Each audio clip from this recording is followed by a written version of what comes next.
If you are just about to begin a sales call and you're broadly nervous about the fact that what exactly are you supposed to do, take my 5 tips. Tip number 1, research the customer persona that you are trying to meet immediately.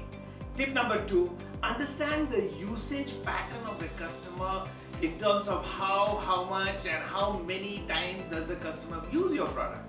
Tip number 3, try and understand who are your competitors on the table, what is the pricing on the table. Tip number 4, try and understand the 5 characters in the buying process. Who is the consumer, who is the customer, who is the influencer, who is the financer, and if at all, who is the consultant on the table. And my tip number 5, understand very clearly what are the negotiables and what are the non-negotiables. You are not going to let down on the buying table. With these 5 tips, I'm sure you're going to crack your sales call very well.